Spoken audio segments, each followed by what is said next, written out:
Liftoff will start in T-minus 10 seconds. 10, 9, 8, 7, 6, 5, 4, 3, 2, 1. We have ignition. It's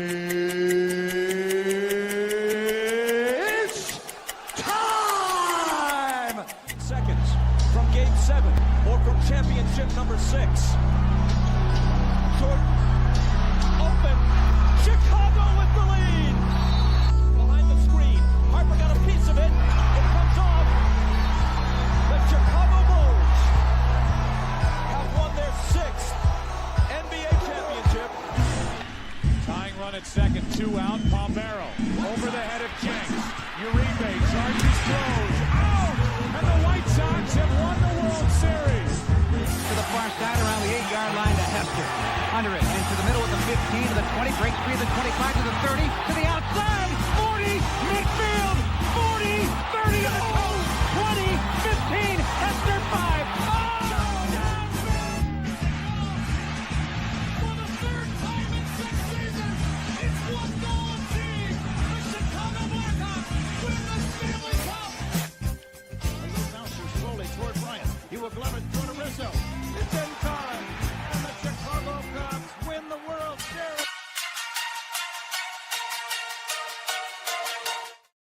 What up, what up, what up? Welcome to ShawnSierraSports on Sports Zone Chicago. I'm your boy, the SuperBack, Shawn Sierra. Thanks for tuning in. If you're watching us on Facebook Live, well, then I guess you found us on Facebook. And if you're not following on Facebook, what? Come on, go to Facebook, type in Sports Zone Chicago, click the like button, and now you're following Sports Zone Chicago. Simple. But wait, there's more. We have a YouTube page. If you're watching us on our YouTube channel, excellent. And if you're not subscribed to our YouTube channel, for real, come on, man. Go to YouTube, type in Sports Zone Chicago, click the subscribe button, but also click the notification button.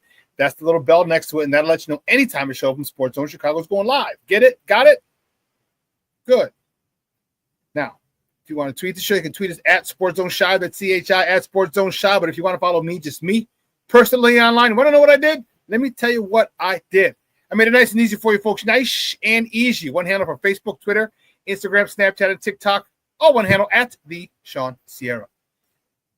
Yeah, I got a great show, but I need you, my peoples, to get active. So whatever platform you're watching us on, whether it's Facebook or YouTube, leave a question or comment on that platform. It'll come up here in the thread. We'll put it up on the screen. We'll incorporate it into the show.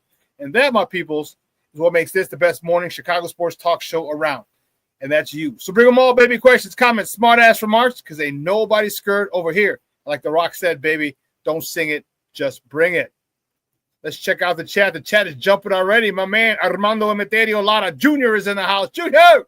What's up, Papa? Woo, you must have had a big exhale yesterday, you and some of the other people in this chat. Bring out the brooms yesterday. Very nice day for your boys up on the north side. Levette Lee's in the house. She says, happy hump day, y'all. Beautiful Cubs fans. Stop, Levette. Not all Cub fans are beautiful. Cornelius Scholes in the house. What up, what up, what up? ShawnSierraSports fans. Ben Johnson isn't backing down from anyone. Playing the starters. Love it. I do too. I do too. You get paid millions of dollars to play. And we're not at the level where I want you to be, so you got to go work out some more. Black Diamond's in the house. He's starting at the top of the morning, and he's starting his nonsense. Oh, that's more like it.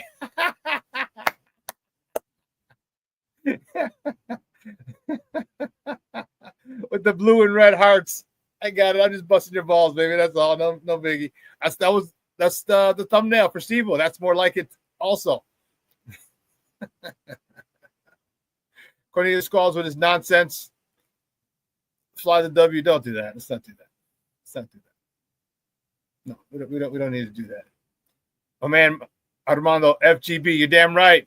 Black Diamond says Mondo FGB, you're damn right, baby. Mr. Southside himself, what's up? He goes, what up on a hump day? Bear down, go Sox, go FGB. What? FGB. What? FGB. What? Go. I like it. I like it a lot. Hey, I got to. I hear you, dog. You're repping your squad. Hey, that was a big exhale yesterday. You know what I mean? Just losing one of those games would have been you're down 2-1 in the series. man, I get it.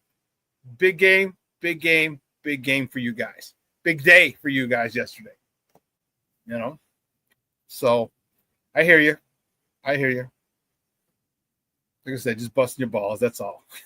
And listen, I don't know a lot about a lot, but I do know this. More of the usual suspects will chime in as the show goes on. That, my peoples, I can promise you. Listen, we got a great show for you. Kole Nole from A to Z Sports covers the Bears. Stop it, Steve-O.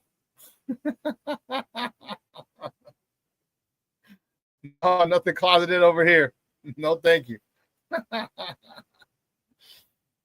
I'm just happy for you guys because I just don't want you.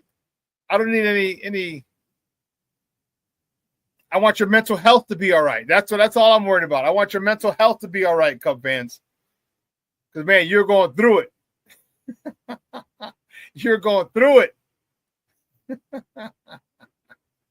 That's all I'm saying. And again, I'm looking to have the swag shop up by Friday. This will also be available along with FGB and some other cool stuff, Sports Zone Chicago gear, Sports Zone Chicago shirts, hoodies, quarter zips. So we got some really cool stuff. Brandon Schutz checking in. What's up, Papa? Good morning. Thank you for tuning in. I appreciate you, sir. But yeah, Kole Nole from A to Z Sports is going to join us at the top of the hour at 10 o'clock to talk all things Bears.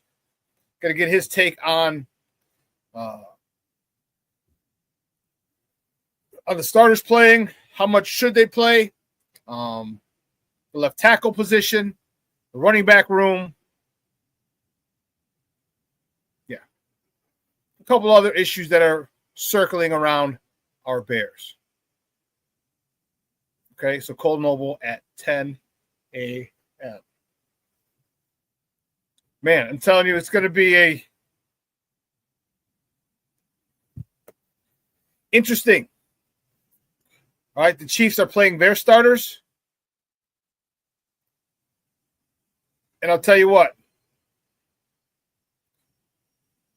If we get the ball and the Bears offense goes down and has a day like they did, they have an opening drive like they did last week, yeah, I'll tell you what, that'll be the only series that they're in. That'll be the only series that they are in. So, I'm fired up about it. I am really, really fired up about it. I'm thinking, and here the Chiefs had a really good defense. The Chiefs have a really good defense. So you're going up against the ones. You're going up against a quality defense. And I'm anxious to see how these boys play. I really am. Friday night, I got to figure out where I'm going to go watch the game. Black Diamond, I concur 100%. Great measuring stick. Okay. Good measuring stick for the Bears on Friday. And, you know, you get to feel good about yourself. You know what I'm saying? Like, okay, check this. How are we doing? We're doing okay. This is a Super Bowl contending team. So are the Bills, but the Bills didn't play their starters. The Chiefs are playing their starters. So the Bills, as good of a name as it was beating them like that, they didn't play their starters. We're gonna get the starters, and I don't know how long the Chiefs are playing for their starters. 1 series, 2 series, but if we can go down and score on their first defense, I'll tell you what, Bears Nation will exhale loudly, and there'll be a small faction of Bear Nation who's going to talk a lot of shit and put us in the Super Bowl. Shorty, not saying any names. Mr. Shawn, he's checking in. He's top of the morning. What's up, Papa? How are you, buddy? Thank you for tuning in. I'm just messing with you, dog. I'm just messing with you. Oh, snap. The Plankster's in the house. He's in here as well, baby. Says, good morning. Good morning, Shawn. Chat. Bear down. Nice. Okay, everyone else just exchanging pleasantries. Wonderful, wonderful, wonderful. But I will tell you this. I was very happy with the fact that Ben Johnson came out and said that the starters are playing. I just think it's important. I would hate for Caleb to go into the season with only 2 series of game reps, and I know you had organized practices, but it's not the same. You get good work in. You know the old saying, the games don't count, but they matter. There's preseason games, and it matters. Okay?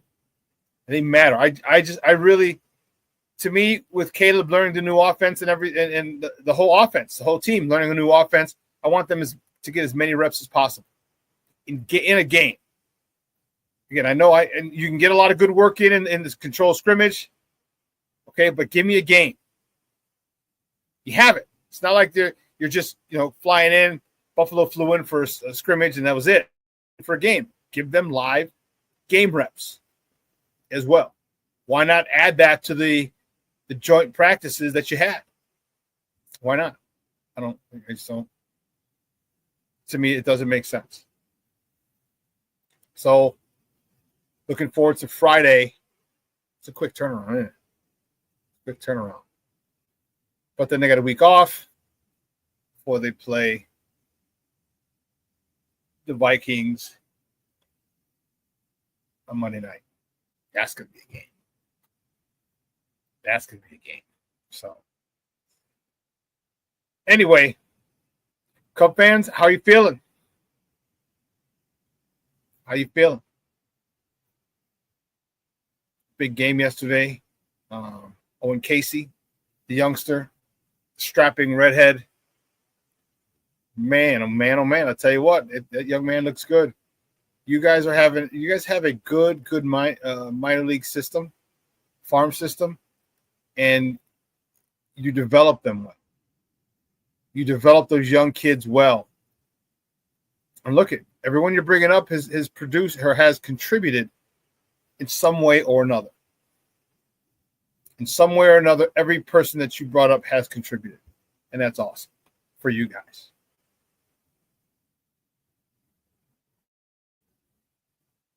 That's awesome.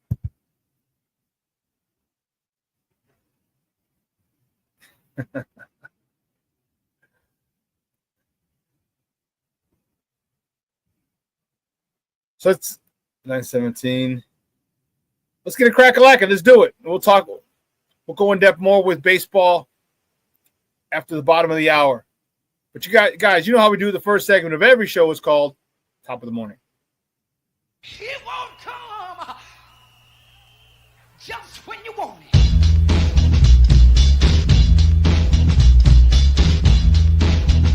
Top of the morning to you. Top of the morning to you.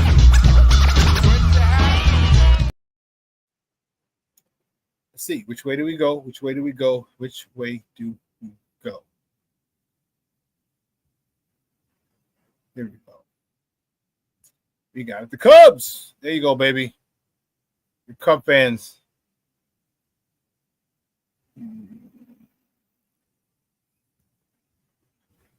The Cubs yesterday, big game, had a doubleheader at the friendly confines. What a day for baseball. Beautiful weather. Low to mid 80s. There was a breeze off the lake. Cubs beat the Brewers in game 1 of that doubleheader, 6-4. Matthew Boyd, he was out of bump for the Northsiders. He got the win. He's 12-6 with he's 12-6. He went 5 1/3, 6 hits, 4 earned runs, 3 walks, 3 punch outs. We talked about the youngster Owen Casey. He was 2 for 4 with a homer. His first career homer in the bigs, 3 RBIs. His first 3 of his career. Eli Castro, he was 1 for 4. He hit a homer as well. His 11th of the season, driving in 28, 29, and 30 runs on the day. PCA was 2 for 4 with a double. His 33rd of the season. But wait, there's more. They played a second game. The next top of the morning topic, that second game, Cubs brought out the brooms for the day, and they beat the Milwaukee Brewers game 2, 4-1. Jameson Taillon was on the bump for the Northsiders. He's 8-6. He went 6 innings, 5 hits, 1 earned run, 1 free pass, 4 punch outs. Dansby Swanson 2 for 4 with a double. His 17th of the year. Michael Busch was 1 for 4, driving in his 69th and 70th RBIs of the season. And Owen Casey, he was 1 for 2, driving in his 4th RBI of the day. Not just the season, of the day. Big strapping young man, ginger-haired giant. You look good for you guys. You look good. Staying with the Cubs, the next top of the morning topic, the Cubs host the Brewers tonight at Wrigley Field. First pitch is at 7:05 Central. You can catch that game on the Marquee Network or listen to it on their flagship station, 670 AM. The probables for tonight's game. For the Brew Crew, Jacob Mizorowski, he's 4-1 with a 3.89 ERA going up against Colin Ray, who's trotting out of the bump for the Northsiders. He's 9-5 with a 3.99 ERA.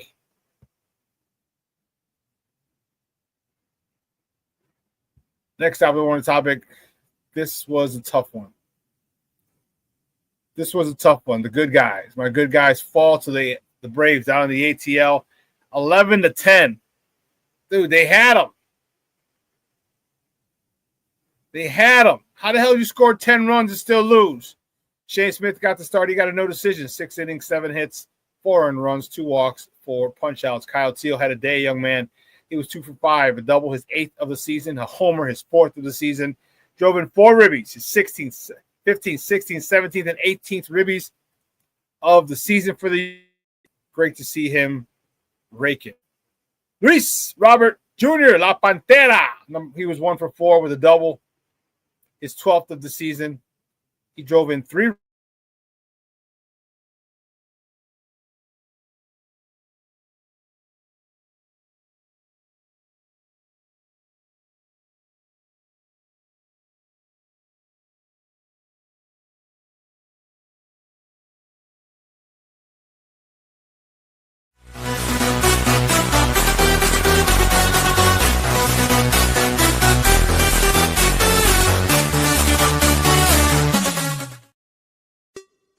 Hey, it's your boy, the SuperBack, Shawn Sierra, and be sure to follow Sports Zone Chicago on all social media platforms, on Facebook, Instagram, and our Roku channel. You can find us at Sports Zone Chicago, and on Twitter, we are at Sports Zone Shy. Also, be sure to download our mobile app so you can take Sports Zone Chicago with you on the go.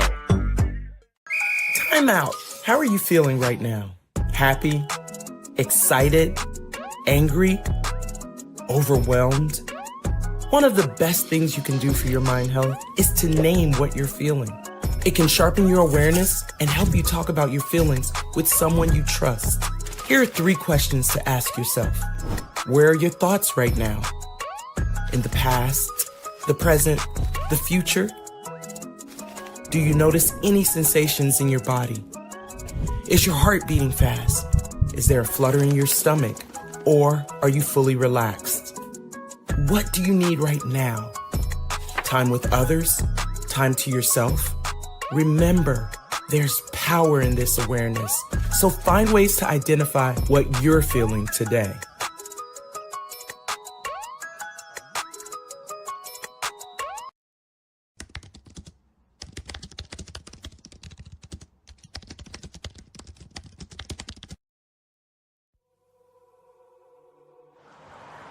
At a time when the news seems as subjective as the partisan politics dividing this country, independent professional journalism has become a resource people need to get the honest and accurate information for their lives. That's why I created gervondextersr.com.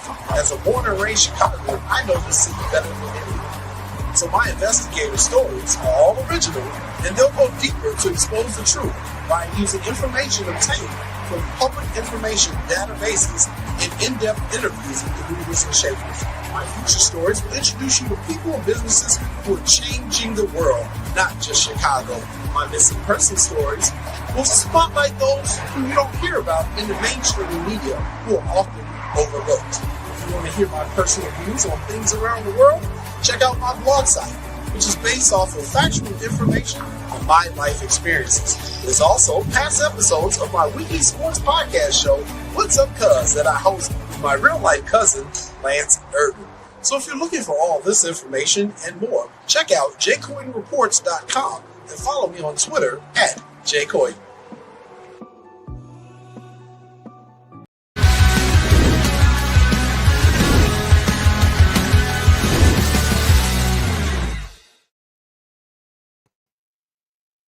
Yeah, I'm back, baby. Sorry, I don't know what in God's name that was. Mercury retrograde or something. What the hell took me off the air? I don't know. But we were talking to White Sox, the good guys. We're facing the Brewers tonight in the rubber match of the series. All right, first pitch is at 6:15 p.m. You can catch that game on Chicago Sports Network or listen to it on ESPN 1000. That's 1000 AM. The probables for tonight's game for the White Sox, the good guys, Martin Perez, he's on the bump for the good guys. He's the 3.09 ERA going up against Hurston Waldrop for the Braves. He's 3-0 with a 1.02 ERA. Yeah, I don't know what the heck that was, guys. I apologize. That was craziness. But next top of the morning topic, Sky. He had a rough day. Oof. Sky fell to the Seattle Storm 94-88. Angel Reese was back in the lineup. She had 19 points, 7 rebounds. I was ready to give her a double-double. 19.7 rebounds. King Booker World's future ex-wife, Camila Cardoso, she had 10 points, 6 rebounds, 6 assists. And Ariel Atkins, she had 19 points, 5 rebounds, 5 assists in the loss. You know, it's frustrating to see the way that the season is going for the Sky. Believe me, I know they're frustrated. Fans are frustrated. All right. There's only one team worse, and that's the Connecticut Sun in the WNBA. Only one team worse than us, and that is a shame. Staying with the Sky traveled to the Big Apple. You know, they're not going to dace them. What they're going to do is they're going to face them. That's messed up. Funny. They're going to face the WNBA champion New York Liberty tomorrow. Tip-off is at 6 p.m. Central. You can catch that game on the U, Channel 26, the U, locally. Man, the girls, it's been rough. All right, we're 8-26. That's a .235 winning percentage. That's just not going to get it done. It's just not going to get it done. It's been a frustrating season for our girls, and that really it stinks. You know, that really stinks. Shawn said the Sky is on a tank mode. Junior, the Sky really blew it. It's tough, man. I get it. But it's frustrating. It really, really is.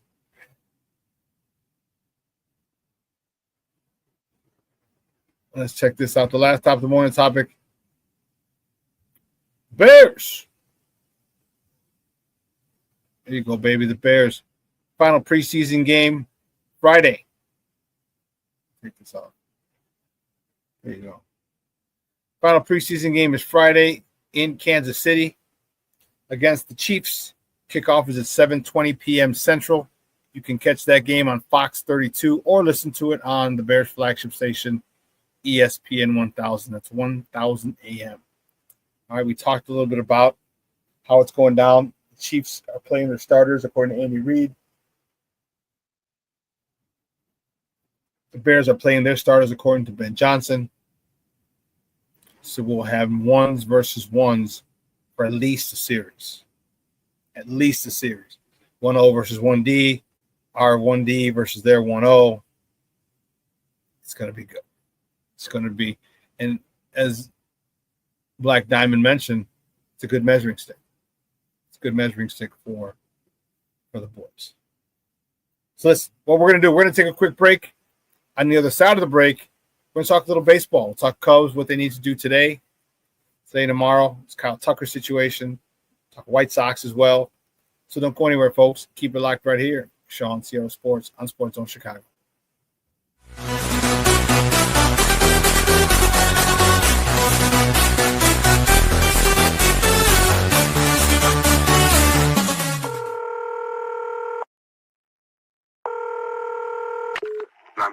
Operator 901, where's the emergency? 127 Brymere. Okay, what's going on there? I'd like to order a pizza for delivery. Ma'am, you've reached 911. This is an emergency line. Large with half pepperoni, half mushroom. You know you've called 911. This is an emergency line. How long it'll be? Okay, ma'am, is everything okay over there? Do you have an emergency or not? Yes.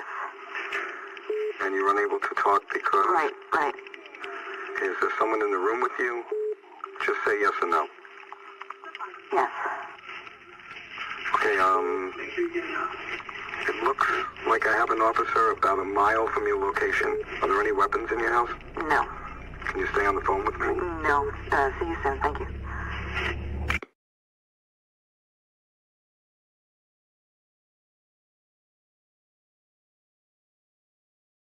Every day, we take steps to keep the people we love safe, but some health risks are easy to miss. Ticks hiding in the yard can spread germs, like the ones that cause Lyme disease. Mice searching for food can spread bacteria that makes us sick. Mosquitoes lay eggs in standing water and can spread West Nile virus and more. Cockroaches are drawn to water in the home, leaving behind allergens that can trigger asthma attacks. Common pests can threaten our health. Learn how to protect your family at pestworld.org. When I'm flying, I put my helmet on, my visor down, my mask up. You don't know who I am. Whether I'm African American, Asian American, Hispanic, white, male or female. You just know I'm an American airman kicking your butt.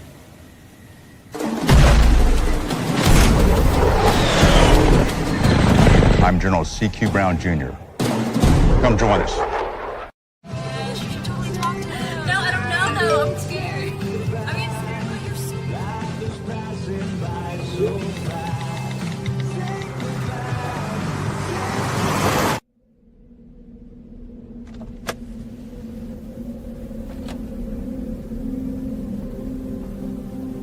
Do you know that you're in my lane? No, not at all. Are you not paying attention?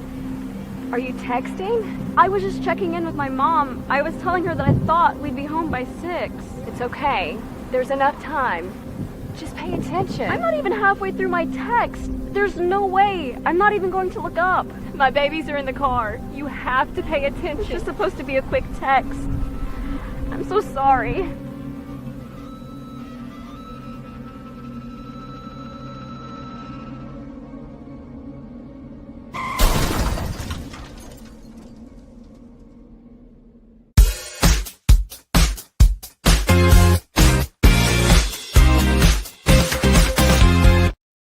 Base hit yesterday. Let's see if he can get his first big league RBIs. Cubs will try and take the lead here. Line drive, base hit right field. Suzuki is in. PCA on his heels. Castro to third. Casey. That's a big swing of the bat to draw first blood here. And he drops the head on this pitch and smokes it into right field. Runner for the Cubs here. So here's Pete Crow Armstrong. Little flare, left field, falling, falls for a hit. Suzuki racing for third, and Barry will hold him right there. Now, swing and a high fly ball, right field. That's back on its way. Out of here. Home run, Willie Castro. 5-0 Cubs, and Willie's fired up. Yeah, it's been a tough go for Willie. Just putting on that Cub uniform, that has to feel awfully good. Welcome back to Shawn Sierra Sports on Sports Zone Chicago. Those clips courtesy of the Marquee Network. Those were the Northsiders in game one yesterday. They actually swept the series with the Milwaukee Brewers, but a big win in game one. They went on to capture game two as well. So, oh man, King Booker World checking in. What's up, Papa? He says, salute everyone and Shawn. King Booker World. Yes. Talk a little Cubs. Big win for the boys yesterday. Okay. It was close. The first one was pretty close. The second one, not so much. It's just a comfortable 4-1 win. But not like game one. There was a little more tension in game one. The biggest issue is Kyle Tucker. Kyle Tucker is the biggest issue right now with that squad. And here's part of the issue.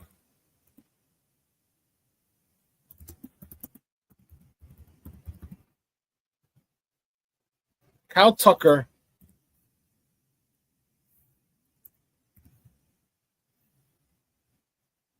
is a guy that affects everyone, people around him. And Craig Counsell yesterday said he's going to give him a couple days off. Now, I think it's good. Here's why. When you have your best player, right, and he was probably the best player in the first half, him and or PCA. And you set the tone for, listen, just because you're our best player, if you're struggling, I might have to give you a day off. Now, my issue with that, the issue that I have with that is, why did you wait until this series? He's been struggling for a while now. Why didn't you get him some rest in the Pittsburgh series? Let him think about life for a while in the Pittsburgh series. Okay?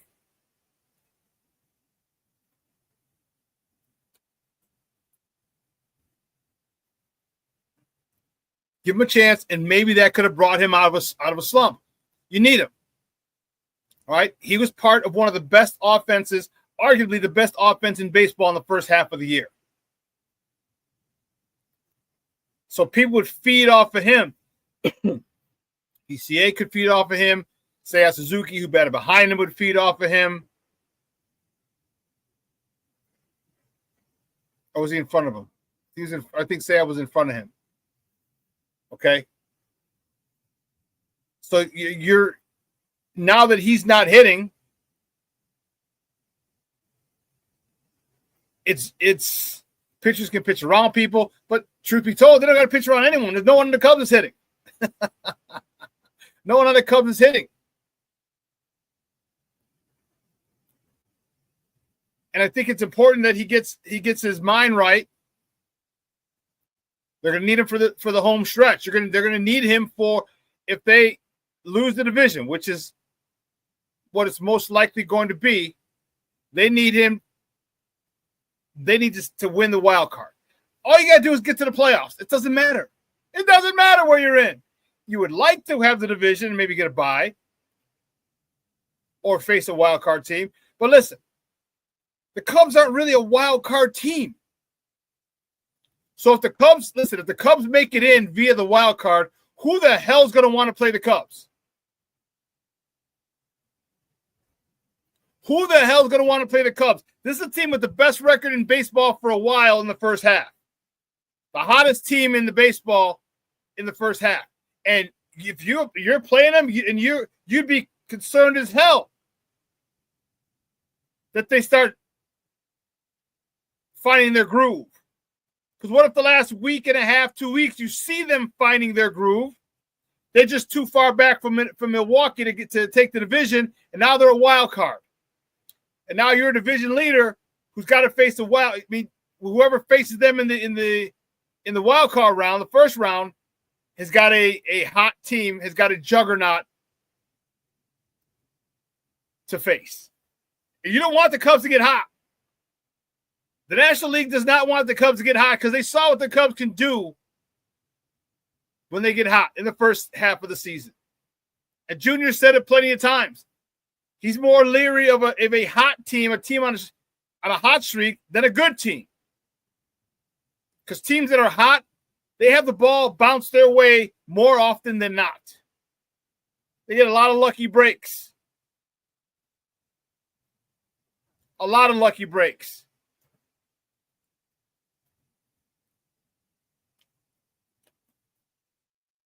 If you get hot at the right time, if you get hot in the last 2 weeks of the season and go into the season hot, man, the first team you face is not going to be happy. And that's what the Cubs still have. They have that opportunity. Because if Kyle Tucker can get back on track, that's gonna mean a lot for everybody else. Guys in front of him, Seiya Suzuki, guys behind him. And truth be told, this is helping the Cubs. Because now the Cubs don't have to offer him $400, $500 million.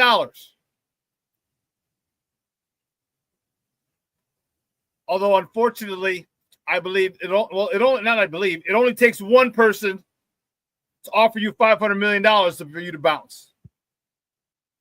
So what are the Cubs going to do? Do they want him moving forward? Because he is one of the better players in baseball. When we saw that in the first half. Is he worth? Are you willing to give him $300 million? Because I doubt he's going to get 5. But then again, like I said, it only takes one. It only takes one person to come out and say, we're giving you $500 million, and he's out. And I don't blame you, Papa. I don't blame you. But here's the thing. There comes a point in time, I mean, truth be told, what's the difference between $350 million and $500 million? What can't you do? How much different is your life going to be if you get $500 million as opposed to $350, $320? What's the difference in your lifestyle? So, does he want to just go for that, or does he like what's happening here on the north side?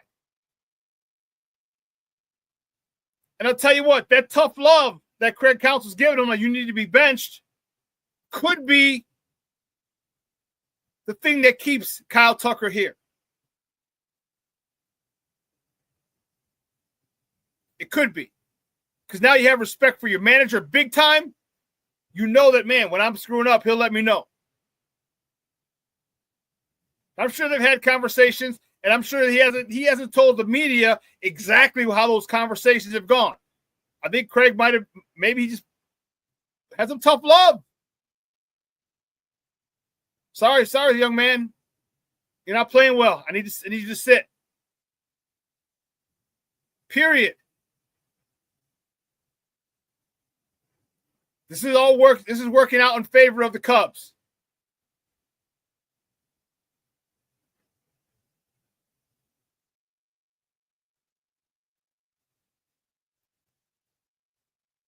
So, do the Cubs break the bank for Kyle Tucker? Because we all saw what he can do. See, a lot of guys are mad like he's not this, he's not that, he's not worth this. People weren't saying that in the first half.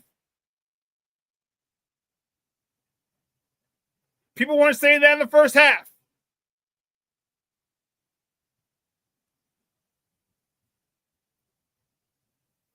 What happens if in the last 30-something games, he goes ham? Adds another 10 homers, another 25 ribbies. What say you then?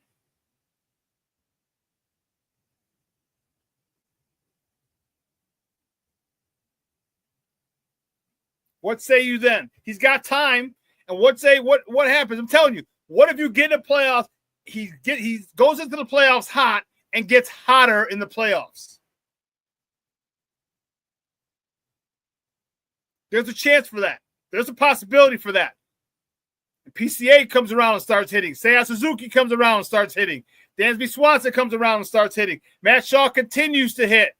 Owen Casey, getting caught up in the environment and the atmosphere, he starts to hit even more.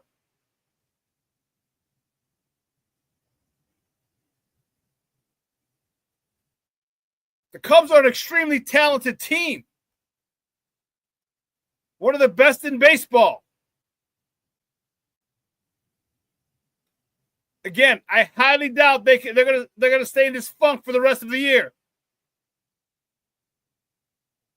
I highly doubt it. Possible? Yes, it is. Improbable. Yes, it is.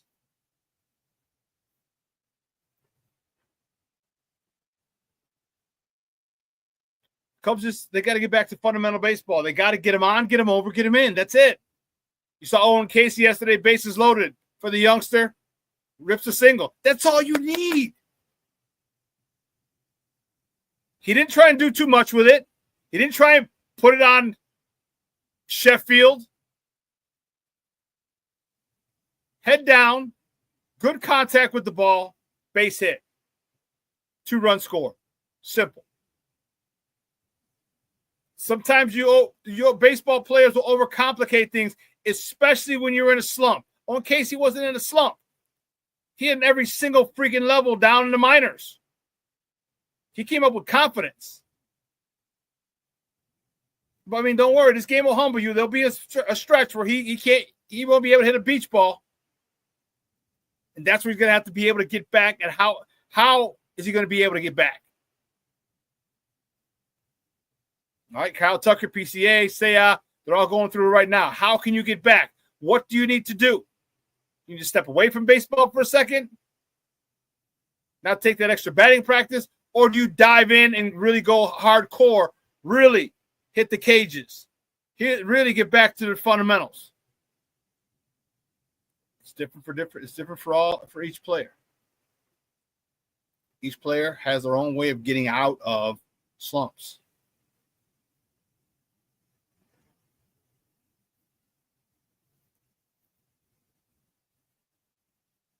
Cub fans, how are you feeling about Kyle Tucker? You happy he's benched?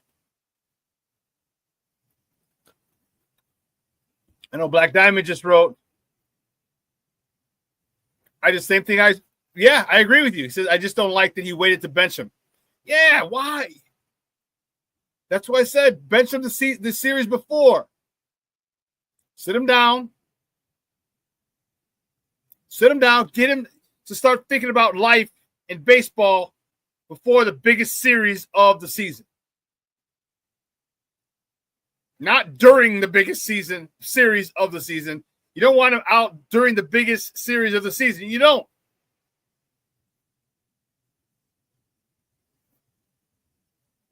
Morning to you, Shawn. Jeremiah, what's going on, mijo? Monica might be watching too. Good morning, Monica and or Jeremiah. You're still in a good spot, though, Cub fans. You're still in a good spot. Don't fret. I know you will, but don't fret. You're still in a good spot. All you need to do is get in. If you get hot at the right moment, you know as well as I do, dangerous. Monica's at work, so Jeremiah. Jeremiah! In the house. You can be that team. You can be that team that nobody wants to face. Listen, even if you limp into the playoffs, no one's going to want to face you. The names and the production of that lineup, you have to be leery of. Because you hate for them to come out of that slump in the first round of the playoffs if you're playing them. You hate for them to start seeing that ball better out of the pitcher's hand. Then you're screwed. No ifs, ands, or buts. You're screwed. And my White Sox, man, bullpen. What are we doing here? What are we doing here? You score 10 runs, you should win a game, period. Should be a win. But no. Our bullpen wants to make it interesting all the time. It's like, no. Come in. Do your job. Get back. Hey, pound the strike zone.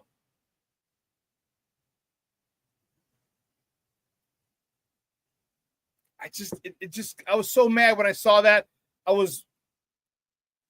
Yesterday I was watching it on my, not watching it, but looking at the StatCast on the phone. No, where it goes pitch by pitch.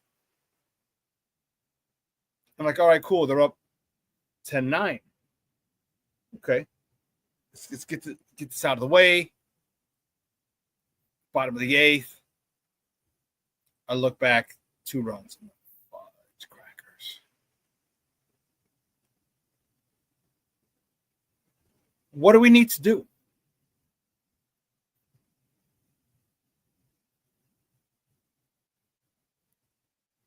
Craven says, that was not the 90s Braves either. Bad loss. It was a bad loss.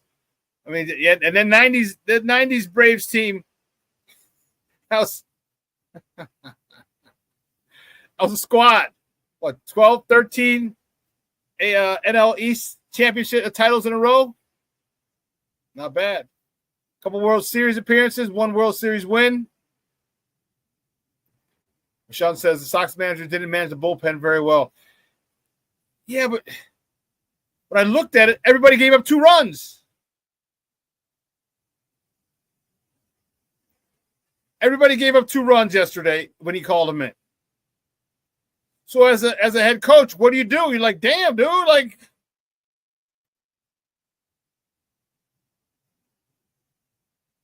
it's tough. And I know it's easy to say the manager didn't manage the bullpen well, but when you guys aren't pitching well, what are you going to do? All right, Shea Smith went 6 innings. So he comes out of the game.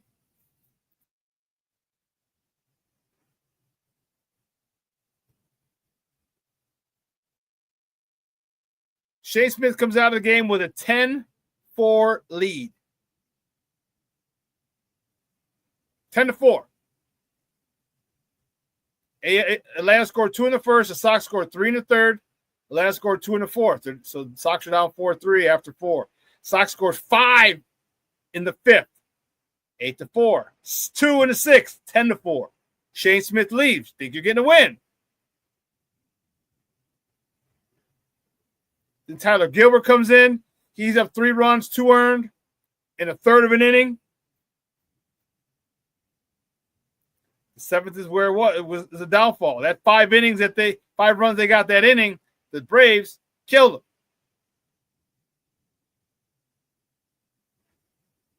Man.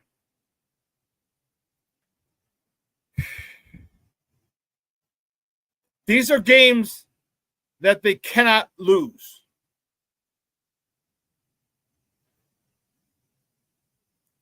You go up 10-4, that's got to be a dub.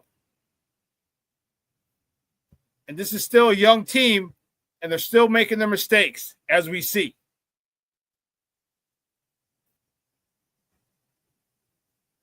They've got to overcome it. Will Venable, he's got to toe that line of supporting these youngsters and giving them tough love.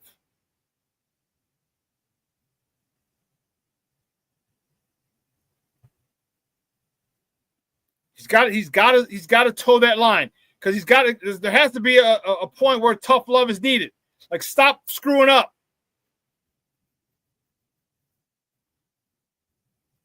You got a 10-0 lead. You pull those pitchers aside and just say, hey, listen, I haven't lost faith in you, but get your head out of your ass. I need you to make better pitches. You're talented enough to be here. Otherwise, you wouldn't be here. So I need you to focus because there was no focus. You're going into a 10-4 game. It's a 6-run lead. Got a 6-run lead. You weren't worried. You weren't locked in.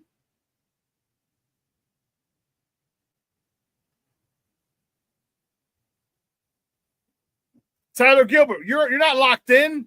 You got a 10-4 lead. You're coming in. I got a 10-4 lead. That eye of the tiger, that mentality, that killer instinct wasn't there because you had a 4-run lead.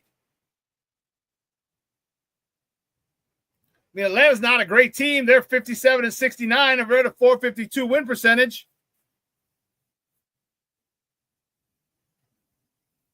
But you have to come in ready to go to work. And that's the thing that I've seen a couple times with this bullpen. The White Sox are not coming in ready to work. They're not coming in with the eye of the tiger. They're not coming in looking to dominate. They're not coming in looking to shut you down. They're coming in to get outs. Okay, let me try and get a couple outs here, trying to get a couple outs there. Let me get through this inning. No, come in, attack, Pound the strike zone. Low and away. Give him a little high heat. Back him up a little. Throw a curveball. Down. There's so many different things. I mean, come in and attack these hitters.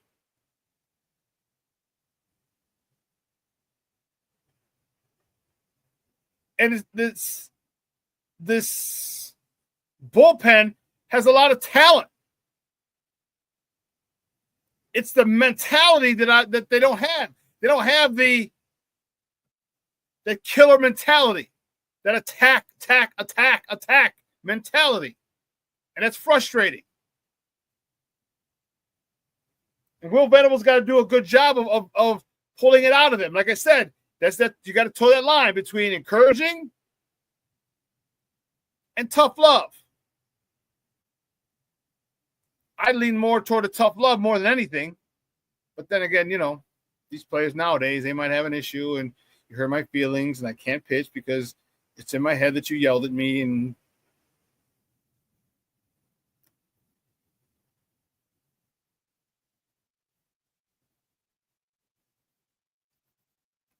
you've got to come in with an attitude. You're the best pitcher in the world. And every time you step on that bullpen, on the bump, you prove it. You go out there with an attitude, with a chip on your shoulder.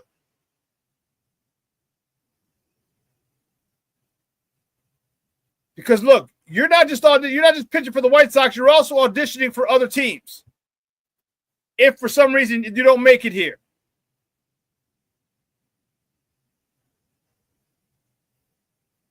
So that's what they need to do. They need an attitude adjustment is what my good guys need. The pitching staff needs an attitude adjustment.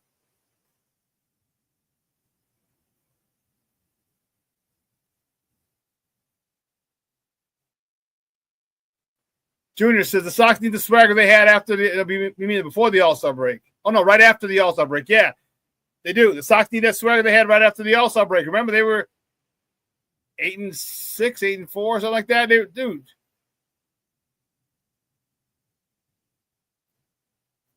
But they were attacking. That's it. They were playing free. They weren't thinking, and they were in attack mode at all times. You got to get back to attack mode. Craven said, these cats softer than Liberace at the Playboy Mansion.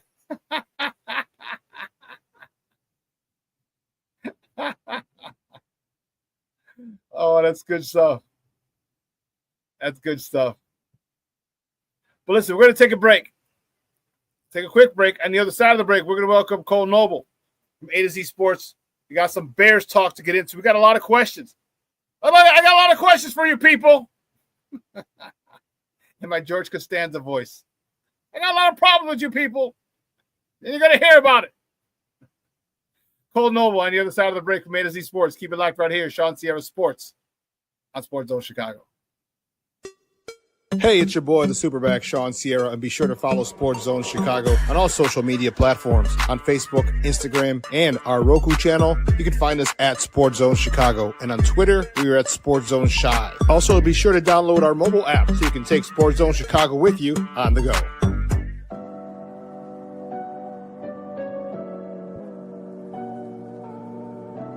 How do you take care of your mind health? For my mental health, I meditate in the mornings. I have my dogs. They're the best. I just find ways that help me just relax. Finding things that make me happy, like being close to my family. I meditate a lot and read books. I have hobbies outside of the game. I'm able to switch off. I'm able to turn my brain off from the game of basketball. Your mind health matters. Your mind health matters.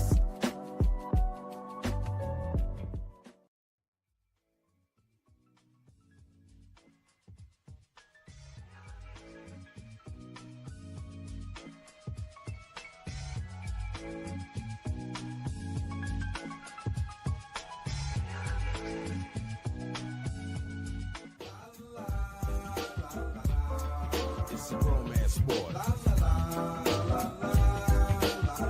What? It's a romance sport like that. Your Marine Corps' way of life is to defend the American way of life.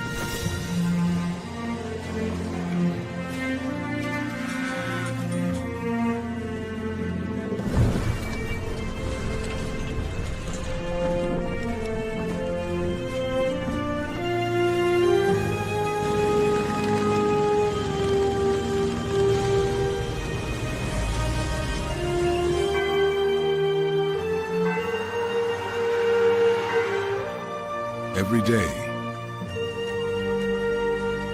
no matter where we serve, we take a stand for our nation, for each other, for us all. The few, the proud, the Marines.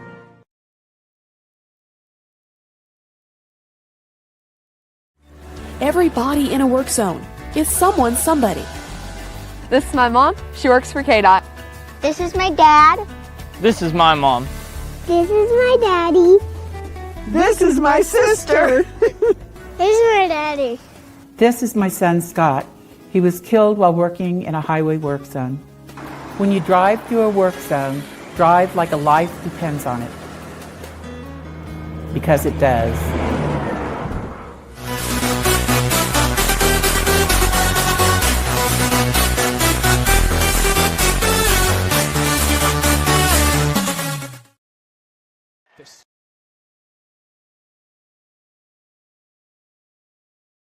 The schedule is going to be very challenging. Well, they try him again off the right side, and Ian Wheeler's in. Howard's own HU, a touchdown for the Bears. To be figured out for you guys. Yeah, I mean, listen, we still got guys fighting for some of these back end. Knocked out of there. Wheeler again. Slipped his way through inside the 45, and Wheeler's having himself a good game. Wheeler has his second touchdown of the game.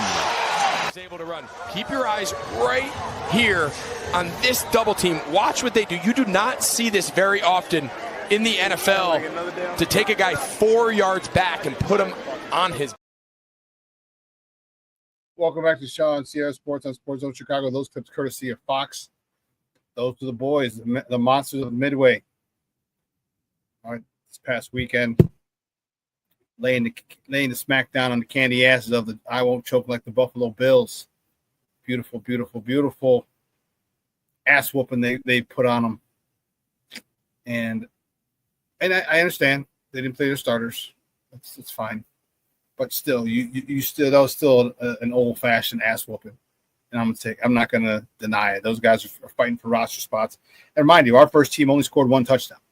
So it's not like Caleb and the crew put up 35 of the 38 points. All right. It was our second team and third team. Those guys showed that they wanted, they kept the intensity up. The standard was the standard, and they maintained it. And that's what got me excited. So we're going to talk a little more about that with my next guest from A to Z Sports. You can find him on Twitter at, hold on, player. I forgot. I wrote it down. There it is. You can find him on Twitter at A to Z _Slaw, SLAW. Guys, just welcome back to Shawn Sierra Sports. Kole Nole. Cole, what's up, Papa? How are you? How's it going, Shawn? Glad to be here. Glad to have you, man. Glad to have you. A lot to talk about. All right. Yeah. Let's get to the 800-pound gorilla in the room. So Andy Reid comes out the other day and says his starters are playing. Most people thought that the Bears starters would sit because it's a third preseason game. Caleb played 2 drives last week. In the past, the last preseason game was basically for the bottom of the roster spots. But now there's only 3 preseason games because that was preseason game 4. Now there's only 3. We get the word that our starters are playing. Your thoughts? Are you happy they're playing? Yes or no? And if you are, how long would you like to see them play? Yeah, I'll just go ahead and say I don't think I've been more excited for a preseason game than I am for Friday night's game. I mean, the fact we get to see Patrick Mahomes and the Chiefs starters playing against that Dennis Allen defense that's pretty much been on fire with no matter who they put on the field, whether it's a joint practice or, the game against Miami or Buffalo. They looked really good defensively, and I want to see, this is a good measuring stick opportunity to go up against Mahomes and that, Super Bowl caliber offense. And then for Caleb Williams, I think it's probably going to be similar to last week. I don't know if we really see more than 2 drives out of him against that Steve Spagnuolo defense, but another really strong measuring stick for them too on the offensive side of the ball to see, how they move that ball, because they moved it pretty well against the backups though of Sean McDermott's defense. Let's see how they move the ball now against Steve Spagnuolo's starters on Friday night. And that's going to be if they go down, because this is possible.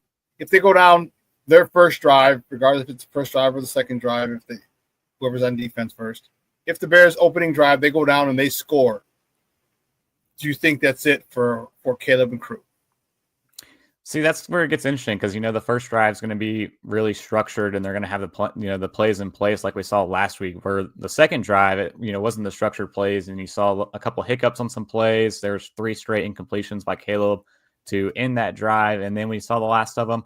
I wonder if I would think Ben Johnson, even if they go down and score first drive, tries to put him back out for a second drive and then see what they do, after kind of the first drive goes down, they even score, they don't score, I still want to see, multiple drives, get Caleb Williams out of that structured offense and see what he can do kind of like in the pressure of a moment situation.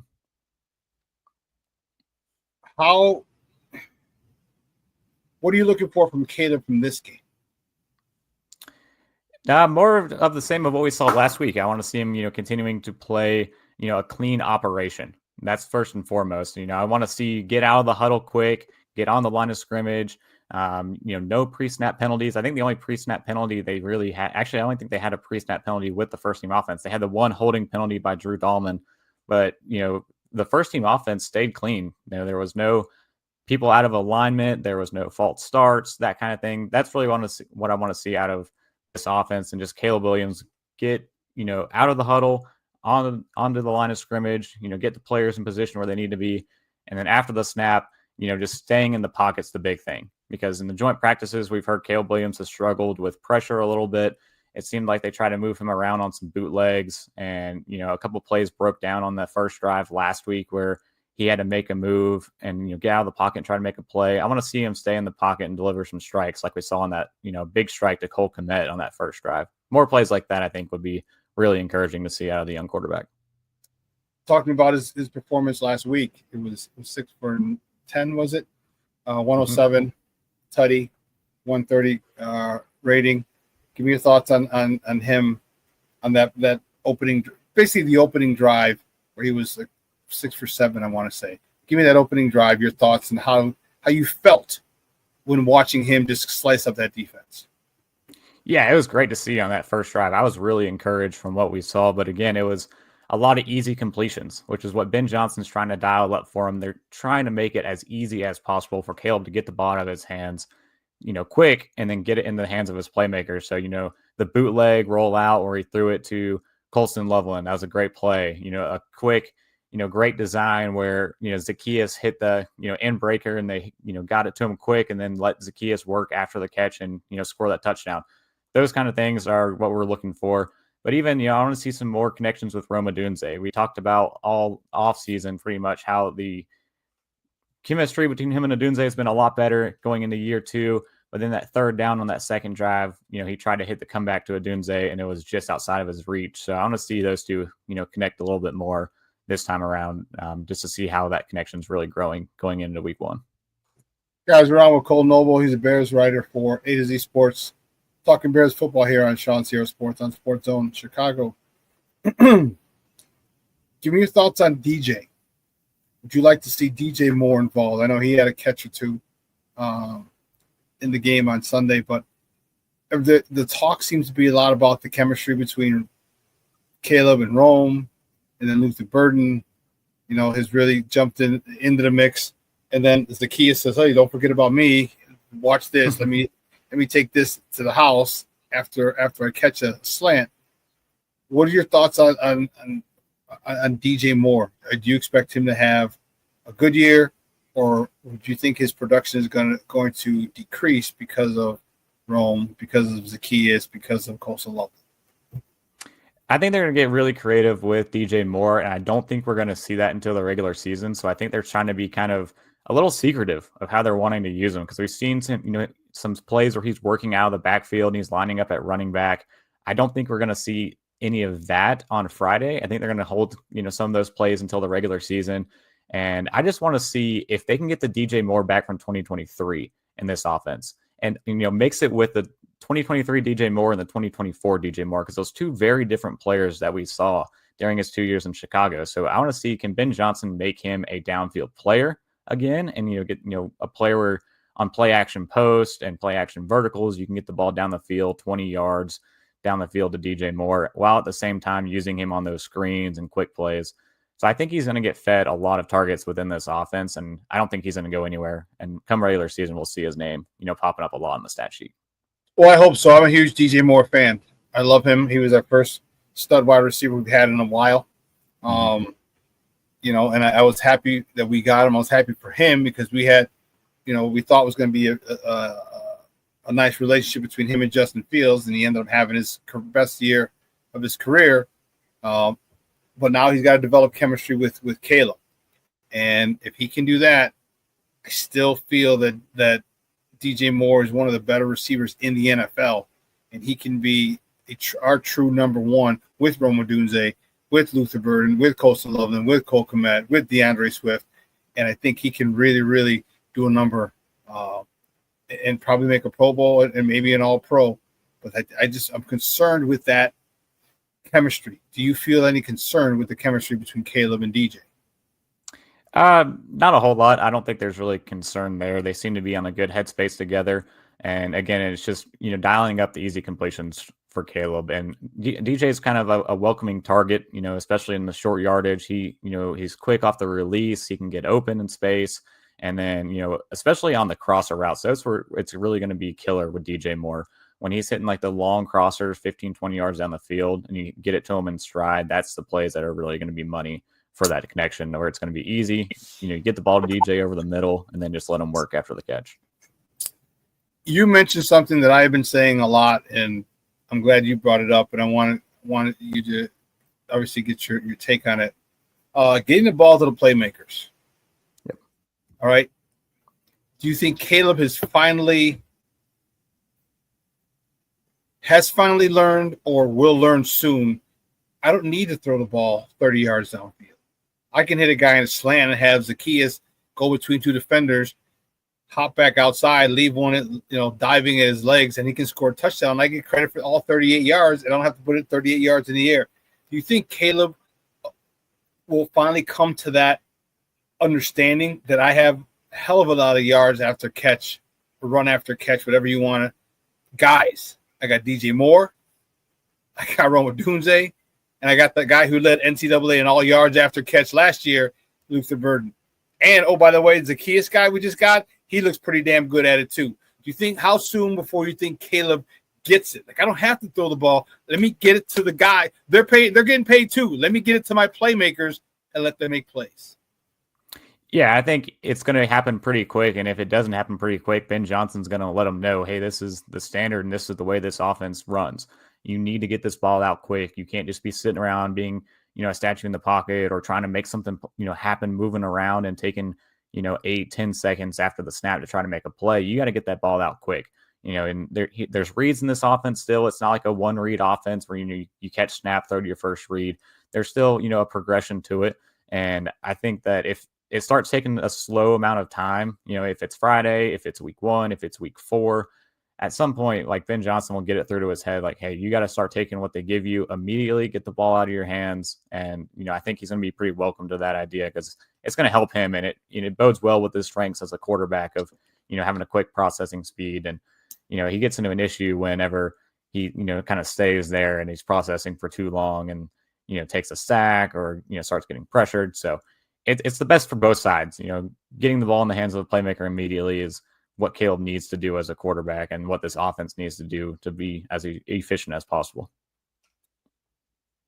Give me your thoughts on the offensive line. Are you happy with it, or are you girls concerned with that left tackle position? Because it seems like anyone and their mama is going to try out at left tackle. Yeah, I think I'm pretty confident in it, especially, with how they've looked through 2 games. Even some of the backups, especially in the run game, they are opening some lanes in that run game. No matter who's running the ball, they are doing a really strong job getting a push, whether it's Amangaji at left tackle, whether it's Braxton Jones at left tackle. And as much talk as there is about that left tackle position and who's going to come out on top, which it looks like Braxton Jones right now will get the nod week 1, and we'll see how long he holds on to it. But even if they have a struggle at that position, I think they have 2 very strong tight ends, even 3 strong tight ends if they keep Durham Smythe in there as well as a blocking tight end, where they can give the left tackle some help. They can even push the running back over there to help chip some blocks. Joe Thuney, has experience where he can help out at left tackle, not playing left tackle, but at left guard where he can help with some double teams at left tackle if it's getting some push in the run game. I think they're just going to try to push some protection on that side if they're really concerned about it, and just let the other 4 members of that offensive line stand out, which they have been so far from what we've seen in joint practices. We haven't seen Thuney yet. I don't think we see him on Friday either against his former team, and he's going to be a real difference maker once he gets on the field in week 1. Who's your choice for starting left tackle? I think it's Braxton Jones. I think the experience piece is big. If it's between him and Theo right now, I don't know how you can really trust Theo to go out there. I think Braxton Jones gives you the most trust factor, which Ben Johnson wants, in his offense. So the experience goes a long way for him. And then Ozzie Trapilo is just going to be that swing tackle who can play on, left or right side once they need to bring in a 6th offensive lineman into the game. Short yardage, goal line, those kind of packages. I still think they use Ozzie in there a lot. So I think, but Braxton Jones is going to be the left tackle starter, right out of the gate. How do you feel about this running back room? Do you think the Bears need to go out and get another running back because Kalmanungai wasn't dressed? Swift, who was the guy who Hagen was the guy that got the most reps, and they wanted to take a look at him, but then he got hurt. So then Ian Wheeler was back, and Britton Brown was in there, so they were down to like their 5th and 6th running backs. Do you see them going to get another running back after cuts, or do you think they're good with their running back room now? This is where it's going to get interesting. I mean, Roschon Johnson hasn't played in 2 games now. He's been dealing with a foot injury, and like you said, Monangai didn't dress, Swift didn't dress, so Hankins really got the bulk of the workload until he got injured, and then it was down to Ian Wheeler and Britton Brown. So this will be interesting because there was 26 or high 20s running backs drafted in the the draft back in April, which means a lot of veteran backs are going to be in jeopardy of getting cut or available for trade. So I know a lot of people are talking about Kenneth Walker. A lot of people are talking about Brian Robinson in Washington. And last year, around this same time, we were talking about the same kind of issue with the Bears defensive line. And Ryan Poles, gave up some, day 3 picks. He got Darrell Taylor in the building, got Chris Williams in the building to shore up that position before roster cuts.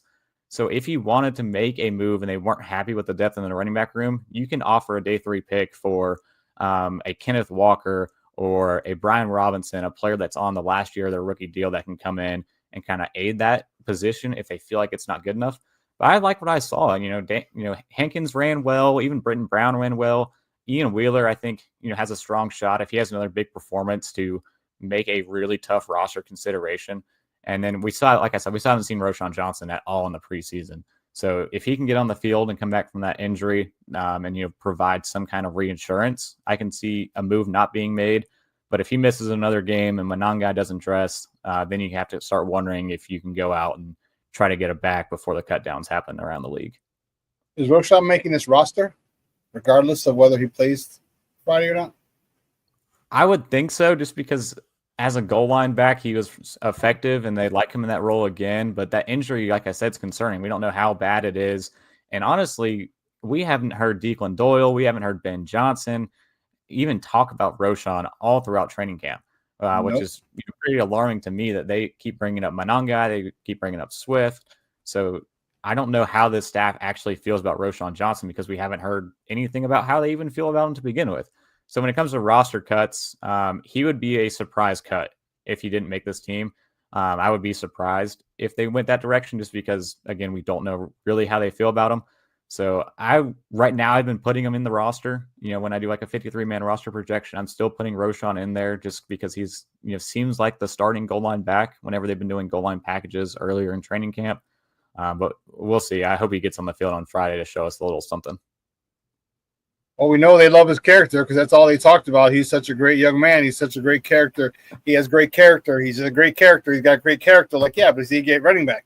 Oh, he's got great character. Like, Lord have mercy. I've never heard of someone talk so much about someone's character more than their actual football talent when it came to a draft pick. Never in my life have I heard that until this staff with that young man. I'm not a big fan of his at this point.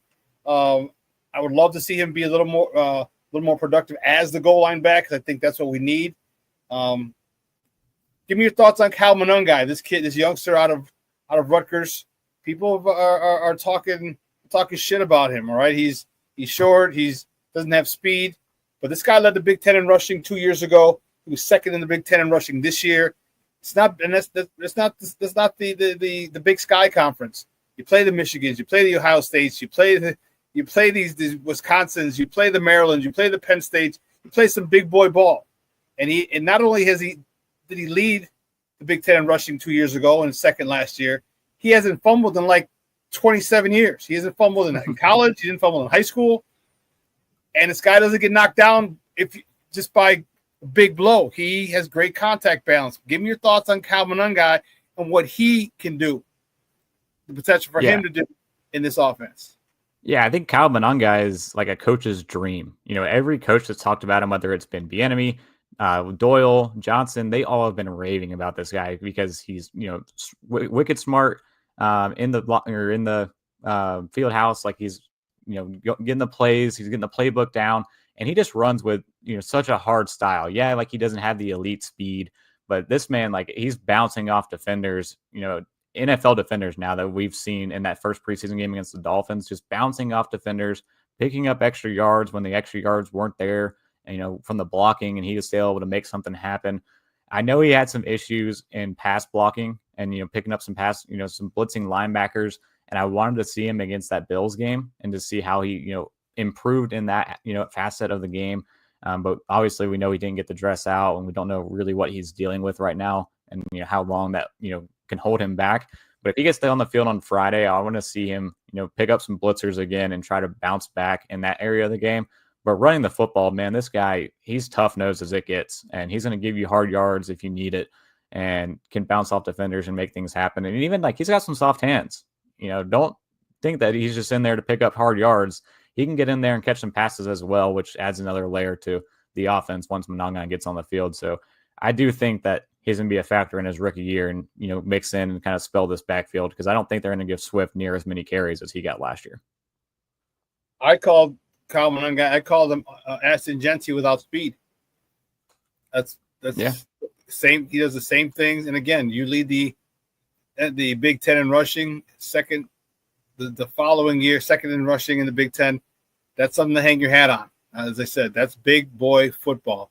A lot of those guys in that you're facing, they're going to be end up playing on Sundays. So if you can do well against those guys, then you can definitely play at this level, in my opinion. Your thoughts on this defensive line? We're still Shamar Turner,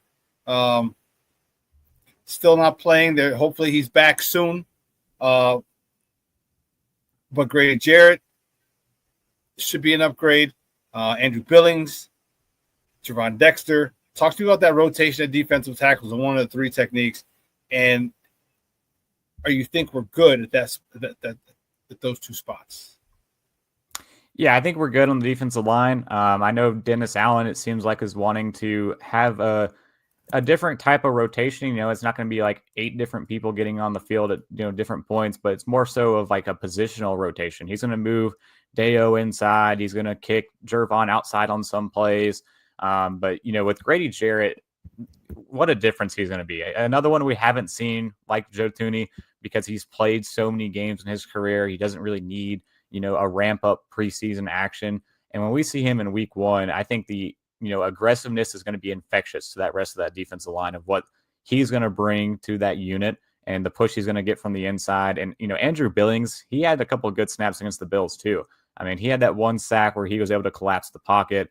He had another one where he collapsed the pocket, and Austin Booker kicked inside of him and got free for a sack as well. So I think Andrew Billings is someone people are kind of overlooking on this defense, being able to come back and be an impact, and not just as a run stuffer with his big frame, but getting some push on the inside as well. And then some of these guys are being overlooked and what they're going to bring. I mean, Gervon Dexter, we really haven't really talked a lot about him either, and what he's going to bring with this Dennis Allen front, because he's a perfect fit, rushing off the edge or rushing inside. So I think all the different packages they're going to do with these guys is going to really help, push the aggressiveness of that defensive front into the pocket, and then just lead to some turnovers, either on sacks with fumbles or, trying to bait the quarterback into making a bad play, throwing the ball and letting your back end, come away with an interception. So I think they're good on the D line, especially with how the unit looked last year. They're in a much better spot this time around. What about the ends? We got Montez Sweat, who by all reports is having a great camp, but you still didn't have someone opposite him. Now, granted, Austin Booker had 3 sacks week 1. He had another sack, which I was happy about. Are they good at the defensive end spot?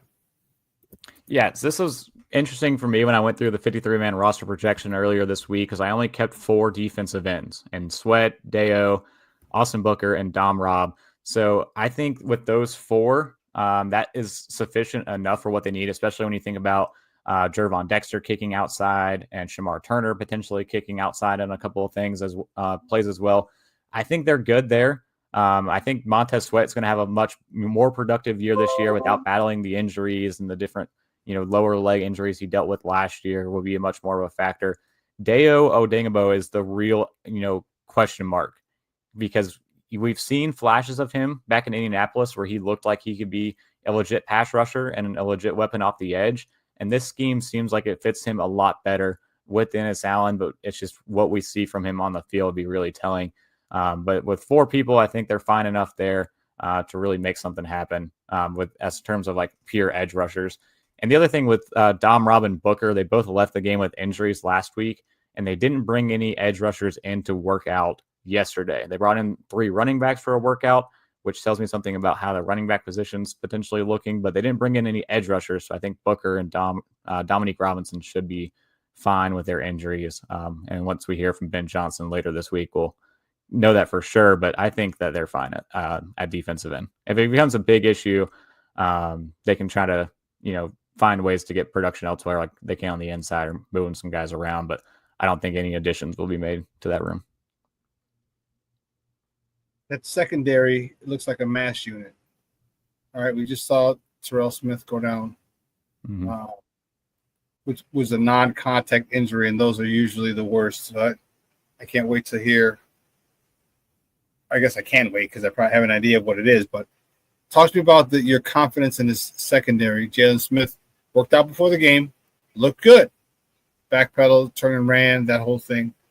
How confident are you in this group and the depth of this cornerback group? So secondary in general. Right. It's going to be dependent on a lot of those guys staying healthy. Brisker is a big one.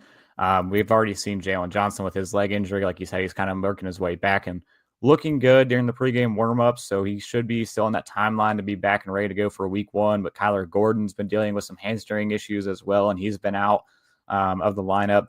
So keeping those 3 healthy are the big ones. Those are your 3 playmakers on that defensive side of the ball, because, they're going to rotate Kyler Gordon and Jaquan Brisker, up and down all over that defense, and they're going to be making plays anywhere.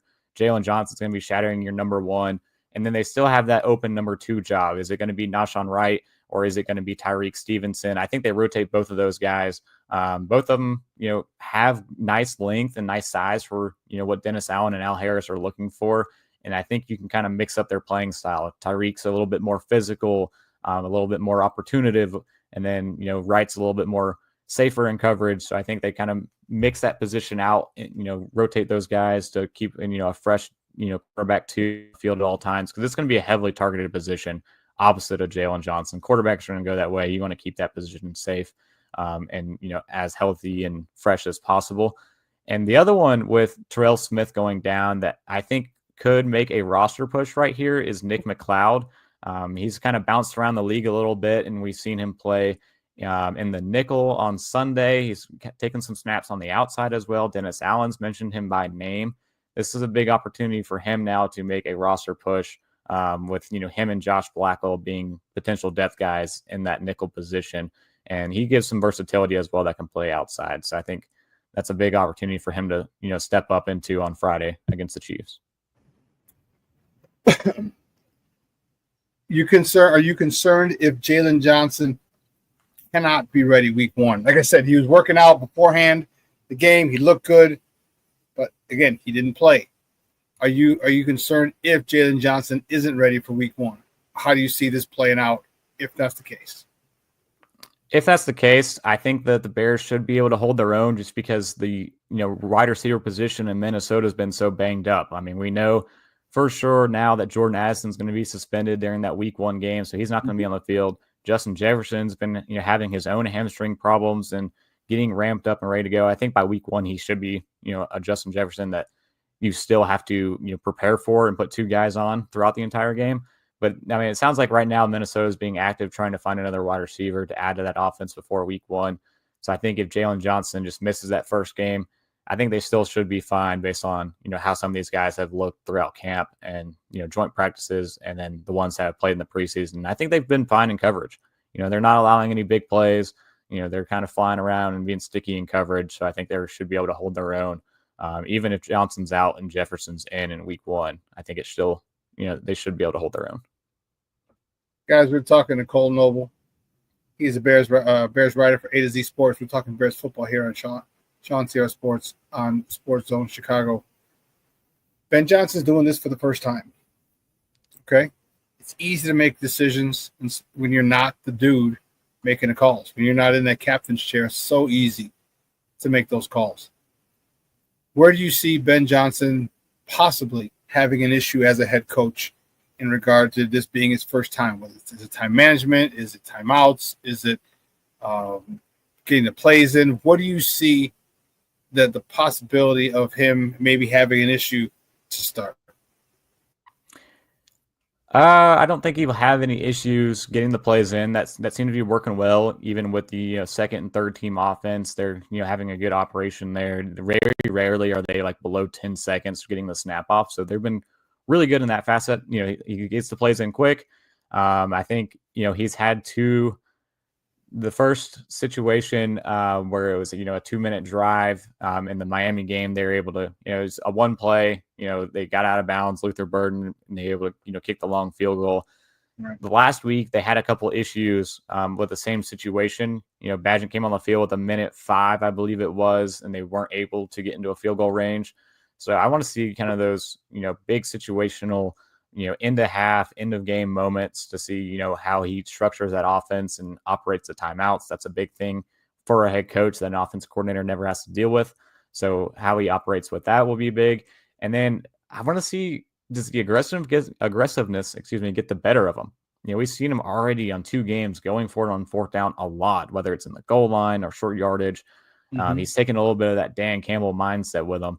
So I wonder if, that continues into the season. If he gets a little too over aggressive with some 4th down calls and tries to keep his offense out there, that could, put the team in a bind. But even then, I think there's a good defense behind him where it's worth the risk of going for it more often than not to try to keep the offense on the field and put points on the board. So the over aggressiveness and I'd say like end of half late game drives are kind of what I want to see from Ben Johnson to, really prove what he can be as a head coach. On the other side of the ball, you have Dennis Allen. Yep. This guy's a former head coach, two-time head coach. How much is he going to aid? Is he going to help Ben Johnson with this scenario? Because he's running the defense, so Ben really doesn't have to worry about the defense. He could just worry about focusing and getting everybody on the same page on the offense. How valuable is Dennis Allen going to be to this team? All right. Because of his resume as a former head coach and well-respected defensive coordinator. Yeah, he couldn't have picked a better defensive coordinator option, in my opinion. Someone that can bring, that veteran experience, veteran coaching experience like you talked about to help him on the sidelines. And that's a big thing, is that he's on the sidelines. He's not going to be up in the booth. He's going to be on the field next to Johnson, helping with some of these decisions. But at the same time, he's also taking a back seat because he's recognizing that Ben is the head coach of this team, and he's the one, making these decisions, which is great mindset for him to have right now. And I think it's really going to help Ben Johnson along the lines. And like you said, as a two-time, head coach before, I don't know if you'll get another opportunity in the future. So this is a great situation where him and Ben can stick together for 4 to 5 years. And, you don't have to worry about someone poaching Dennis Allen and taking him off as being a head coach. It's kind of the same way that, the Chiefs were with Steve Spagnuolo. Spagnuolo got multiple head coaching opportunities, and, it didn't really work out for him in that role. And, now teams are kind of reluctant to try again. And, he's gotten some interviews. No one's really taken him out of that seat as Andy Reid's defensive coordinator. And I hope that, if everything works out perfectly with this, coaching staff, that Ben Johnson can have his guy and Dennis Allen, where those two can stick together for years to come and not have to worry about anybody poaching him off the coaching staff. So I think it's, a perfect addition to the staff, and he's going to bring a lot to this team. That was my thought exactly. I think he's got his run of head coaching opportunities, and just stay put. Stay, just like you said, 5-6 years. Hell, make it 10. Make it 10. And you go, if he makes it 10, that means Ben will be here 10. And if Ben's here 10, that means we've had some success. And that's what I want. Because the one thing I just don't want people learning new schemes, new systems, new terminology, new verbiage. I want them to come back in the same offense. I want them to come back in the same defense. I want this whole offense to come back next offseason and not have to learn a new offense. All right, they're familiar with it. They know it like the back of their hand because they just ran it in 2025. So I'm looking forward to that. I'm happy. I'm really, really happy for that. Get to some personal goals. Caleb, obviously, this team revolves around that young man. Your thoughts on some of the goals that he'll probably reach this season? Yeah, so I know Ben's mentioned 2 of them specifically. The 70% completion. That's a big number because he hasn't been anywhere close to that. You talked about he was 60% in the 2 drives that we saw him in the Bills game, but even Ben mentioned he's sitting at like 55 in total going through training camp. So he's still well below that bar, and that's a tough bar to reach. I mean, hitting 70% completion is, very impressive for a quarterback. And it just speaks to what we were talking about earlier, the quick completions, the easy completions. So that's a big number for, I know, Ben Johnson. And I know for both of them, Caleb and Ben, they want to hit that 4,000 passing yard number sooner than later. It seems like Caleb's destined to get that number and get that record for Chicago for the first time of being able to hit that number. So I don't know if a touchdown's a big number, in the mind of Caleb and Caleb Williams and Ben Johnson, but I know yards and completions for sure. I want to see him hit that 4,000 yard mark, and getting as close as he can to that 70% completion are 2 milestones I know this team wants to see him hit this year. I don't think 4,000 yards. Say that 5 times real fast. I don't think 4,000 yards can be or will be problematic for Caleb.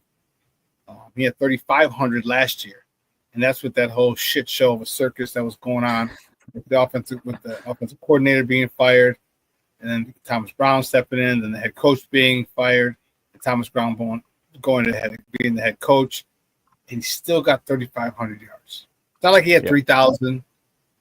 That's a big gap. When you get 3,500, that's another less than 50 yards a game. A couple of completions, and you're at the 4,000 yard mark. So I think that'll be one of his goals will be easily achieved, and so 70% will be a little tough, but I do think he can reach the 4,000 goal mark because he's just got too many weapons. Look what he did to Zacchaeus. What did Zacchaeus do? Just ran away from people. You saw DeMar Hamlin diving for him. He's like, nope, can't get him. I mean, it's there's a lot to be happy for. All right, I'll put you on the spot. Cole, and give me your thoughts on a way too early prediction for the Bears record. The Bears record? Earlier in this offseason, I kept going to 9-8. I thought 9-8 is a safe goal. I think, that would be missing playoffs, but a 4-win increase of their season total. And I think that would put year one and Ben Johnson in a good foothold to where they're competing in big games. They're competing with, big teams. And until we see what this team looks like against an NFC North opponents, and luckily they get some early ones this year, like week 2 against Detroit. That's a big early game to see where this team is really headed. So I said 9-8. I think if they get to a 10-7 wild card, that would be obviously awesome. And then, see what kind of noise they can make in the playoffs. But I don't want to put expectations too high. No one wants to hear crazy expectations in Chicago. I think 9-8 is a safe number for this team. I'm not going to go crazy, like some of the national people out there and go, 11-6 or, something ridiculous and winning the division. 9-8 is the safe number for this team. You should not be disappointed with the 9-8 season because it shows that progress is being made. This team's competing with some good teams, and that everyone knows that you still need pieces. You're still not all the way there, and it's just a nice year one of what this team can be, and then you start building from there, and getting just some playoff pushes. But again, if they get 10-7 wild card year one, that'd be awesome, and I would love to see that happen. That's where I got them. I got them 10-7. I just think there's a lot of things that line up for me. One of them is the fact that the bye is week 5. Yeah. I hate the bye when it's so early, but in this case, I feel it'll be very valuable to Ben. Get 4 weeks in, and now you can see what works and what doesn't work, and we can course correct immediately. After a short start to the season, we can course correct immediately and kind of change our path and put some new, I just think that's going to be a good time for self-evaluation, self-scouting, and to make any changes moving forward. Like I said, I hate the bye being that early, but this year it might be the biggest asset that the Bears have is an early bye. So, we'll see. Hey, Cole. Yeah, I mean, they got some tough opponents, though. I mean, you pulled the AFC North. Like, all 4 of those teams are going to be difficult. Of course, their division's going to be hard. Eagles, Niners, Cowboys.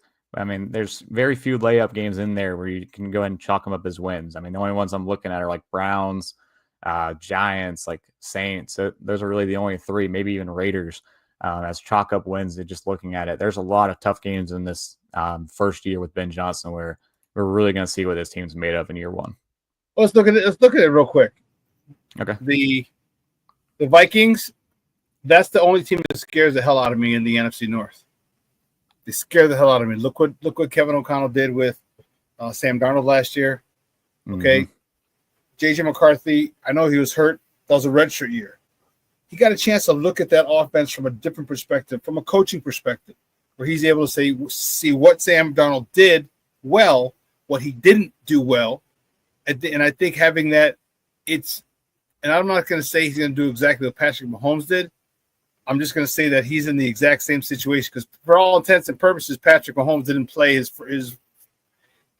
freshman, his rookie year. He was behind Alex Smith. I mean, he got in a couple late games, but he sat, which is ideal. And J.J. McCarthy sat. I'm really worried about it. The only thing that luckily we got him early and middle of the season because Justin Jefferson still might not be 100% or maybe still be ramping up. Jordan Addison, you mentioned, is not going to be available, so that helps. Detroit, I think they lost too much in the coaching, bro. Ken, I think they lost too much in the offensive coordinator, the defensive coordinator, some of the position coaches. I think that's a lot to try and cover up. The Cowboys suck. You need to beat them. The Raiders suck. You need to beat them. Washington, I think that's a revenge game. I think a lot of players will make that personal. Saints, but then you're right. Then you got the Ravens, Bengals. I think the Giants still suck, even though who did they name? It's probably gonna be it'll be Russ, but we'll see at that point if Russ is still starting at that point. I would think he would be maybe a potential Jameis, or Jackson Dart game, but I think Russ at that point might still be. Okay, yeah. Then the Vikings again at that point they'll should be healthy. Not Justin Jefferson will have his football legs under him. Jordan Addison will be back off suspension. So that one, Steelers. I'm not.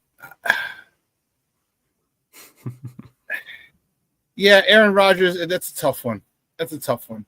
So we probably lose that. The Eagles, tough one. Green Bay, I'm really not worried. I'm not very concerned with Green Bay, even though we have them twice in 3 weeks. I just don't know. And the Browns, I think the Browns stink. San Francisco is going to be a tough one. And then Detroit, I think Detroit finally gets it all together at the end, and maybe they give us that loss. That's why I say I see 10 and I can go 10-7.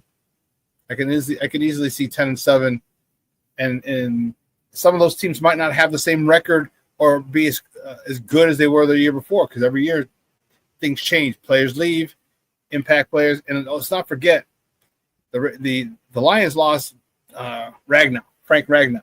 That's a huge part of the success of that offense. The all-pro center. That's a huge part of it. So not only did you lose coaches, but you lost a key player to retirement in Ragnow, and I think that's going to be that might be a little bit more than they can overcome. Yeah, I think the difference of that 9-8, 10 versus 10-7 we're looking at here is going to be those final 3 games. The Packers, Niners, Lions. All 3 of those games are pretty much playoff games to get into the playoffs. Yeah. Because the Packers are going to be, right there, fringe wild card. If everything's healthy at that point for San Francisco, they're going to be looking to try to get, if not, the NFC West title, just, the second place wild card spot in that division as well. And then Detroit, like we said, depending what happens with this division, if Minnesota's on top, Detroit's going to be there fighting for a spot as well. So that's where, the struggle of that season is going to come in. Those final 3 games will determine whether or not, the Bears can get a wild card spot or not, is, trying to, win 2 of the 3 of those games will be a tough stretch. I didn't think about that. Let's take a quick look at it. It's Green Bay, San Fran, and the Lions. Okay, yeah. Yeah, because I think you should beat the Browns. Shit. Yeah. Hey, Cole, great stuff, buddy. I appreciate it. Do me a huge favor, though. Before you go, let everybody know let everyone know where they can find you and your work online. Yeah, A to Z Sports. You just go to the main website. You can filter into the different teams under the NFL section. Just go to Chicago.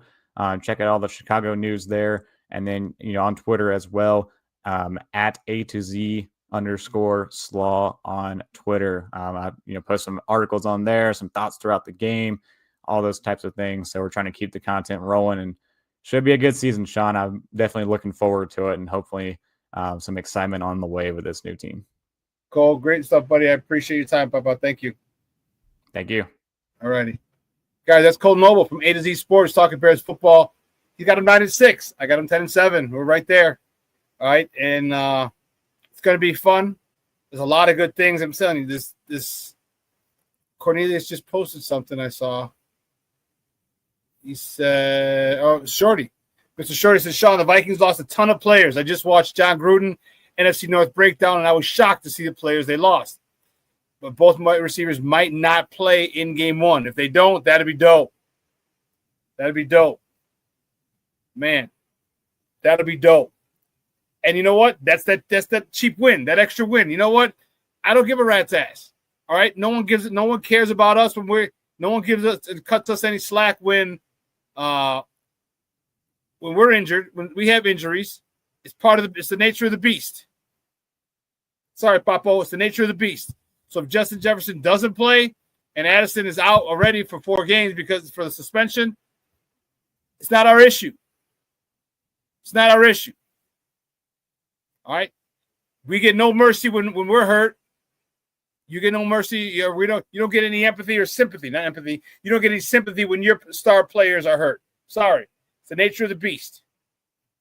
So, and if we get an easy win because of it, oh well, c'est la vie.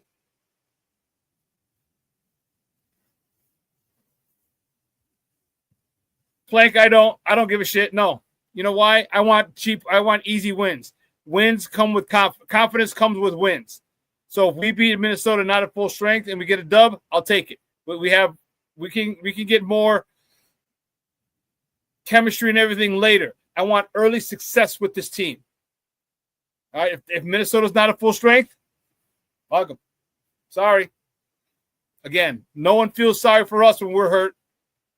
I have no sympathy for those guys. So And no one asks, oh, did such and such a play? Did such and such a play? No one asked that. Did you win or lose? And I want them to stack wins because we're going to see. I want them to stack wins, and we're going to see the confidence of this team built. Because then you're going to Detroit the following week. I'd rather go to Detroit on a high note. Doesn't matter if those stud wide receivers don't play. Doesn't matter. They're coming off that would be coming off a win. And that's what I'd like to see them going into the house of the NFC North champion, the reigning NFC North champs, who just lost their offensive coordinator, defensive coordinator, some of their position coaches, and their all-pro veteran center.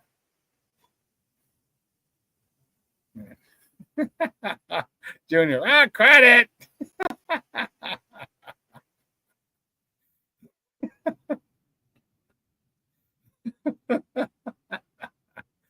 King Booker World, if Minnesota wants sympathy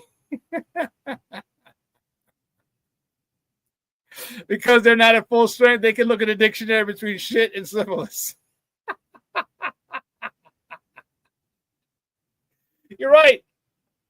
I don't give a rat's ass if you're hurt. It's next man up. Next man up.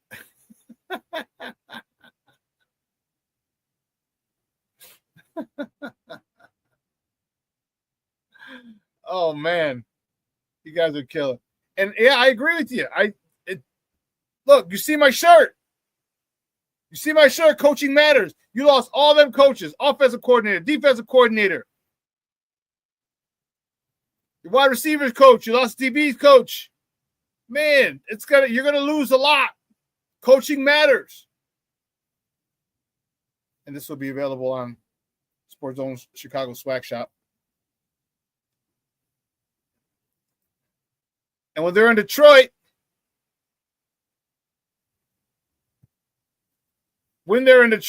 do not forget, that will be the day for the Sports Zone Chicago Bears watch party. Sunday, September 14th at Branding Iron, 71st in Harlem. Actually, the address is 7026. No, 7036. 7036. Come on. Steve-O. Yeah, I was not happy with that.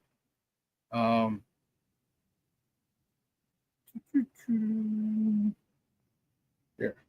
7036 South Harlem. 71st in Harlem. 7036 South Harlem. Right outside of SeatGeek Stadium. We have the Sports Zone Chicago Bears watch party. Man, I'm going to have some dope-ass swag to give away. We're going to raffle off. Okay? Dope-ass swag. We're going to have this shirt. Oh, you can't see it because I have this up. Coaching Matters shirts. We'll have a couple of those. We'll have FGB shirts. We'll have Sports Zone Chicago shirts. We'll have a hoodie or so. We'll have a zip-up to give away. We'll have some cool shit. That I can tell you. Patty, you're damn right. FGB. FGB. So make sure you attend. You make plans to attend Sports Zone Chicago's Bears watch party Sunday, September 14th, Branding Iron, 7036 South Harlem, right outside of SeatGeek Stadium. We're going to be in a pavilion, which is the back. It's that Branding Iron, Mr. Shorty.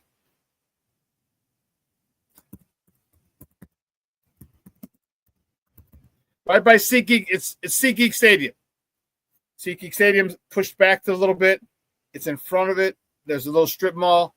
It's Branding Iron. There's Kraft, or Crave. There's a breakfast spot. And behind Branding Iron is they have a spot called the Pavilion. It's an open air spot. It's covered. It's dope. No, Brandon, it's not this Sunday. It's September 14th. September 14th. 3 weeks. September 14th.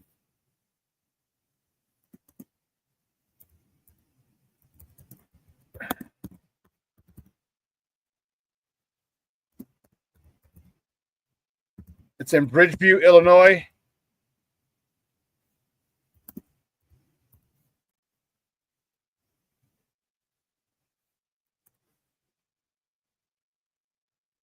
There you go, Shorty. I just put it up there. Branding Iron 7036 South Harlem, Bridgeview, Illinois. All right. And don't worry, we're gonna get the flyer made today. I got the logos and stuff from Branding Iron. That's all I was waiting on. So Steve was gonna make the flyer, and we'll definitely talk about it. I'll have the flyer made ready for us on Friday. And if you follow me on Facebook, you'll probably see it up later today or first thing tomorrow. But we'll have it by Friday. And I want to pack the house. I want to pack the pavilion. I want to pack the back. Smoke Fellows will be there. We're gonna do a pre-halftime and post-game show.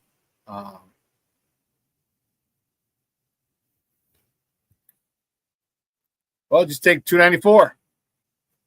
Take 294 if you're in Crystal Lake. It won't be Crystal Lake's northwest, if I'm not mistaken, isn't it?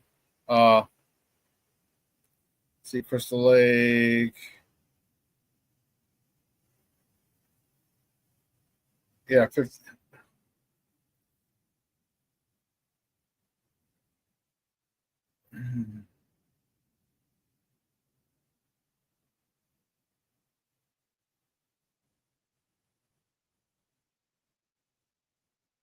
Well, right now it'll take you about an hour, Shorty. An hour and 15 minutes. I'm looking at it. But Sunday morning it'll probably take you about an hour. So I got an hour and 17 minutes right now. Is the fastest. And there's traffic. On Sunday morning, there's not going to be a lot of traffic. Hopefully you can make it, Papa. That'd be great to see you. All right? That'd be great if you can make it. I'd love to see you. And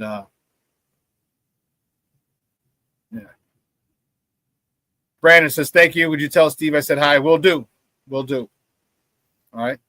Listen, 2 hours is coming and going. I want to thank my guest, Kole Nole from A to Z Sports, for coming out talking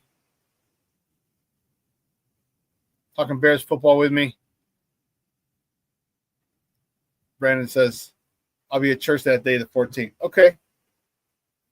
Cool. I'll definitely let Steve-O know. I want to thank Kole Nole again. A to Z Sports, great stuff. I'm really excited. I'm really, really excited about this. This Bears game on Friday. I'm excited about the start of the season. I'm really excited about the watch party we're going to have September 14th, Sunday. Branding Iron Sports Bar and Lounge, 7036 South Harlem, 71st in Harlem, okay, in Bridgeview, Illinois. All right. Bridgeview is adjacent to Chicago. It's next town over. All right. But guys, you have a phenomenal day. It's going to be beautiful today. It's going to be cooler, which is great, which I love. What's it? 78? High of 78 today. Okay. If you're in the Chicagoland area and you want to hang out tonight, a good friend of mine's having a cigar social at Branding Iron, where the game is. You can come check it out. You can do some recon. 7036 South Harlem in Bridgeview. It's $30 to get in. You get a cigar. You get one cigar and you get a drink. So get an old fashioned, get a cigar. Man, that'll more than cover the cost for $30 going in. If you want, come and check it out. If you're friends with me on Facebook, I'm gonna repost his invite, his flyer for that today. So I'll be there tonight from 6 to 9. Probably 6 to 9. I'll be there. If you want to come hang out, that'd be dope. All right. But listen, let your loved ones know you love them, because tomorrow's promised to no one. All right. Chicago Summertime Shy is quickly coming to an end. Next Saturday, Labor Day, is the official end of summer. So make plans with your people. Breakfast, brunch, lunch, dinner, drinks, rooftop, patios. Okay, make plans with your people. I guarantee you, both of you or the whole crew will be happy that you did. All right, I'm going to replay this tonight at 6. So if you missed any part of it, you want to go back, you can rewatch this at 6 o'clock. We love you, Thea Shaw. Love you guys too, Patty, Jeremiah. You too, Mondo Jr. I'll replay this at 6. Guys, you have a phenomenal day. Just remember, coaching matters, and I'm doing my best to make sure that this we can get the link up for the swag shop on Friday. I'm doing my damnedest, and I'm doing my damnedest. All right, I'll see you guys on Friday. That's game day. That's game day for our Bears because they play Friday night in Kansas City. So for everyone here at Sports Zone Chicago, listen, guys, I'm your boy, the Superback, Shawn Sierra. You have a phenomenal day, but your boy is out.